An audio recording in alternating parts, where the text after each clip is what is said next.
De la hegemonía a la minoría chavista. Aceptar perder o sabotear la transición. Estados Unidos golpea la mesa en la OEA, exige el fin del aparato opresor y confirma la existencia de 1.000 presos políticos en Venezuela. Sentencian al clan Saab. La justicia italiana revela lavado de dinero millonario. Les contamos. En Venezuela, la transición ya comenzó, pero el chavismo no ha decidido aún si está dispuesto a soltar. Bienvenidos a la emisión matutina de noticias en Impacto Venezuela de este jueves 21 de enero de 2026. Les saluda como siempre Mildred Manrique. Comenzamos. Imaginen esto, Nicolás Maduro enfrentando a la justicia en Nueva York y el chavismo por primera vez en 27 años a punto de entregar las llaves del Palacio de Miraflores. Está una fuerza política que nunca ha sido oposición preparada para soltar el mando. Hoy analizamos los escenarios de una transición que ya no parece tan lejana. Quique Frías con el informe. El chavismo enfrenta un escenario inédito. Por primera vez en más de 25 años, la posibilidad real de perder el poder formal deja de ser una hipótesis y se convierte en una amenaza concreta. Sin embargo, en las calles, en las instituciones del Estado y en los cuarteles militares, el poder del chavismo sigue mostrando una fortaleza difícil de ignorar. Pero no nos vamos a detener, vamos a seguir gobernando, vamos a seguir trabajando, vamos a hacer lo que tengamos que hacer, el partido desplegado en la calle. Toda transición política implica cambios profundos, cambios que hoy no se mencionan abiertamente. Uno de los escenarios más incómodos es el de un chavismo obligado a convertirse en oposición tras unas elecciones libres. La pregunta es cómo ejercerían ese rol tomando en cuenta el vasto aparato político y social que hoy controla el gran polo patriótico. Ese entramado se reduciría al PSUV y a partidos minoritarios, o podría derivar en un poder paralelo, un Estado dentro del propio Estado. Yo creo que el chavismo tiene todas las posibilidades de reinventarse, de reconstruirse, de ser una fuerza política opositora, producto de un resultado electoral que sea respetado. Entonces, para mí esa es un problema de algunas individualidades que fueron las que terminaron trabando tanto la situación del país que bueno. Este escenario conecta con otro debate clave, la posibilidad real de un pacto de conciliación nacional. No se trata solo de acuerdos entre élites políticas o diplomáticas. En un plano más profundo, Venezuela arrastra una estructura de poder comunal y social construida durante años. La interrogante es si la sociedad venezolana podrá sentarse a dialogar desde la pluralidad, reconocer la necesidad colectiva y apostar por el crecimiento bajo reglas de una democracia real. Todo eso, las comunas, sus comités, sus equipos de base, como los quieras llamar, su liderazgo, les tocaría reinventarse. Buscar reconectar con el país, porque el gran problema que tienen ahorita es que de qué sirve tener el control del poder en la condición que lo tienen, y cuando sobre todo se alejaron tanto del corazón del pueblo venezolano. Ha sido el gran error del chavismo, no entender que la democracia es alternancia, que aferrarse al poder cuando perdiste el sentimiento de la mayoría es un error. Pero hay un punto aún más sensible. Una democracia requiere que los organismos de seguridad actúen bajo la Constitución y la ley. Hoy ese rol está condicionado por un esquema represivo y militarizado. ¿Estarán dispuestos los militares y cuerpos policiales a proteger una eventual democracia? ¿Y cómo se desmantela la lógica de los colectivos armados y la normalización de la represión como herramienta de control? Ya hay cosas que la plataforma y la administración que ahora encabeza ese Rodríguez han suscrito.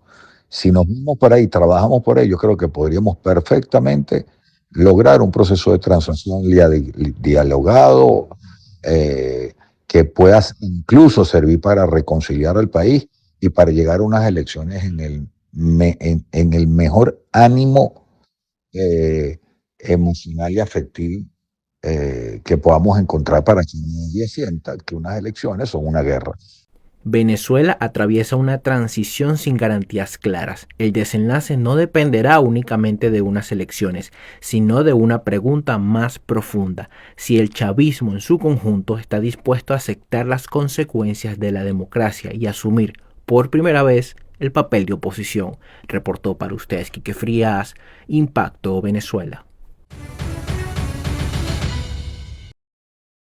Es momento de interactuar con ustedes a través de todas las plataformas digitales de Impacto Venezuela con la pregunta del día. La de hoy es la siguiente.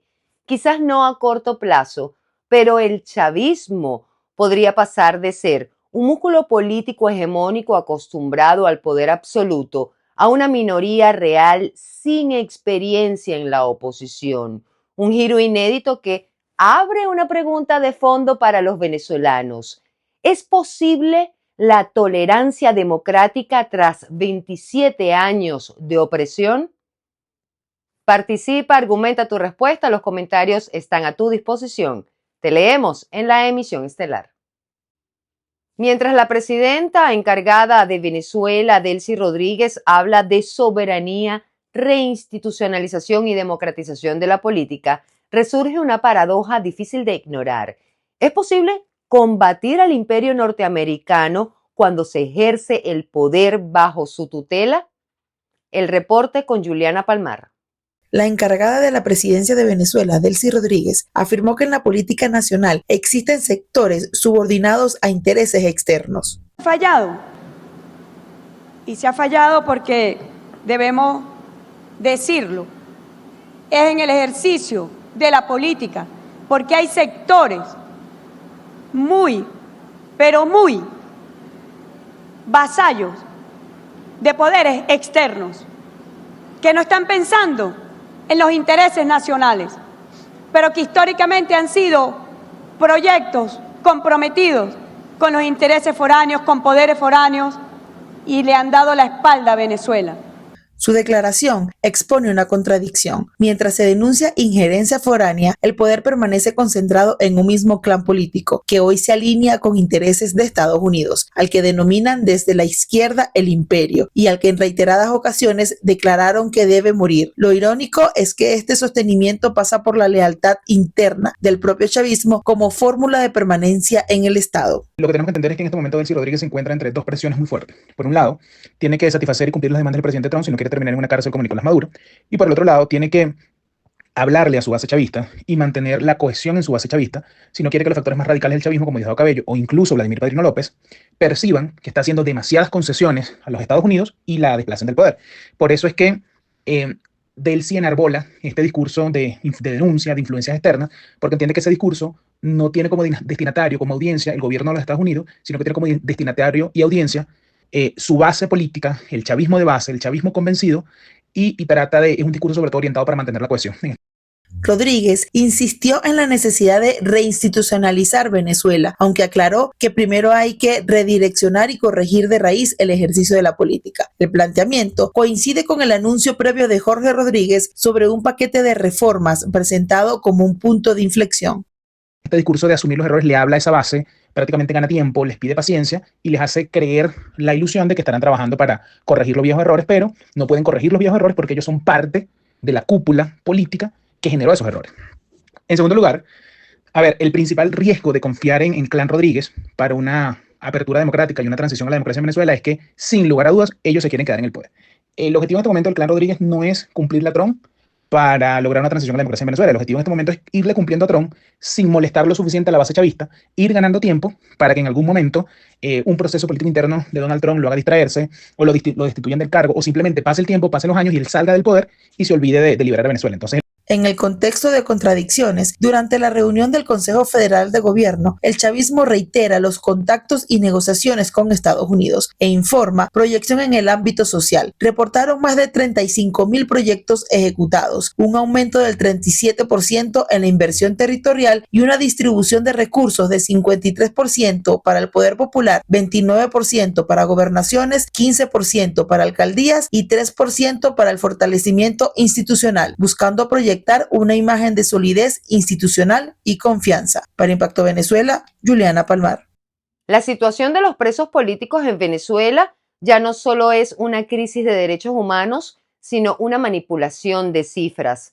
Mientras Estados Unidos exige a la Organización de Estados Americanos la liberación incondicional inmediata de al menos 1,000 personas, el gobierno encargado responde con anuncios de excarcelaciones que no coinciden con registros independientes. Génesis Pérez nos amplía. Estados Unidos exigió ante la Organización de Estados Americanos la liberación incondicional de los presos políticos y situó la cifra en torno a los 1,000, un número que coincide con los registros más recientes de organizaciones independientes y confirma que la represión sigue siendo un pilar del control político. Esta preocupación no es nueva. La Comisión ha documentado estas detenciones arbitrarias en Venezuela, identificando el uso de las instituciones de seguridad para silenciar la oposición política, la sociedad civil y sus actores, periodistas, defensores de los derechos humanos, entre otros. En este contexto, la advertencia del dirigente chavista Freddy Bernal acompañó la aplicación del decreto de estado de conmoción exterior que habilita arrestos por comentarios privados, publicaciones en redes o expresiones mínimas consideradas apoyo a la operación estadounidense. Organismos de inteligencia, ¿verdad?, de capturar a algunos individuos que están en esta posición y procesarlos de acuerdo a la legislación vigente. Las cifras refuerzan ese cuadro. La ONG Justicia, Encuentro y Perdón reporta 449 presos políticos tras incorporar casos que no habían sido denunciados por temor de las familias, mientras la Plataforma Unitaria Democrática advierte que más de 946 personas siguen esperando libertad efectiva y la ONG Foro Penal confirma 777. A la par, Provea exige la publicación inmediata y detallada de la lista de excarcelaciones prometida por el Parlamento ante un proceso marcado por anuncios oficiales de más de 400 liberaciones que no coinciden con los registros verificables. Incluso la Conferencia Episcopal Venezolana se sumó a las críticas. No existe en Venezuela libertad plena, sino excarcelaciones, y que hay que ir más allá. Hay que ir es no solamente que estas personas puedan ser liberadas, sino al desmantelamiento institucional de toda esta estructura que se creó, que es una estructura complaciente y es una estructura que de alguna otra manera está creada y diseñada para perseguir. En medio de ese escenario se produjeron algunas excarcelaciones puntuales que no modifican el panorama general. Marino Antonio Mendoza, trabajador de la Embajada Argentina en Caracas, fue liberado tras pasar 13 meses detenido, mientras que la excarcelación de Montserrat Espinosa redujo a 10 el número de presos políticos españoles que permanecen en cárceles venezolanas. En contraste, el hostigamiento continúa en espacios civiles y académicos. Efectivos del SEBIN y la Policía Nacional Bolivariana intentaron retirar una pancarta con los rostros de presos políticos en la Universidad Central de Venezuela y estudiantes volvieron a protestar con un pupitrazo para exigir la liberación de todos los detenidos. De nada sirve libertades si esta institucionalidad continúa, y para que eso suceda deben derogar leyes, debe existir una reforma legal, deben adoptarse buenas prácticas desde el punto de vista legislativo, desde el punto de vista de la estructura institucional y del diseño institucional venezolano. Más que un debate de cifras o gestos aislados, el panorama describe un país donde las liberaciones son selectivas, la información oficial es incompleta y la cárcel sigue funcionando como instrumento de disciplinamiento político, mientras el silencio impuesto en las calles se convierte en la señal más evidente de que la represión permanece intacta. Génesis Pérez para Impacto Venezuela. El presidente de Argentina, Javier Milei, volvió a cargar contra el modelo chavista y señaló a Venezuela como el ejemplo más extremo de los efectos del socialismo en el poder.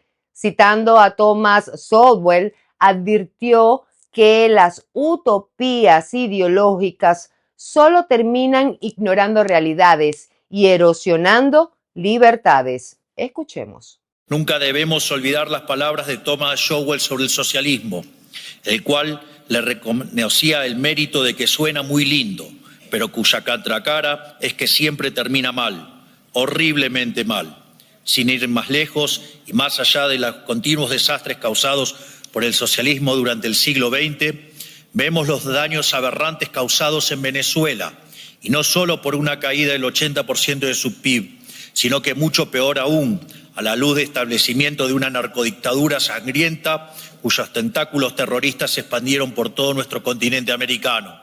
Hace ya tiempo Occidente, por alguna extraña razón, comenzó a darle la espalda a las ideas de la libertad, y por ello que en este mismo lugar, en el año 2024, afirmé que Occidente está en peligro, fruto de haber abrazado dosis crecientes de socialismo en su versión más hipócrita, que es el wokismo.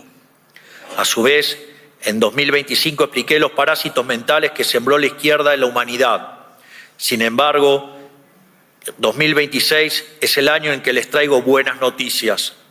El mundo ha comenzado a despertar. La mejor prueba de ello es lo que está pasando en América con el renacer de las ideas de la libertad.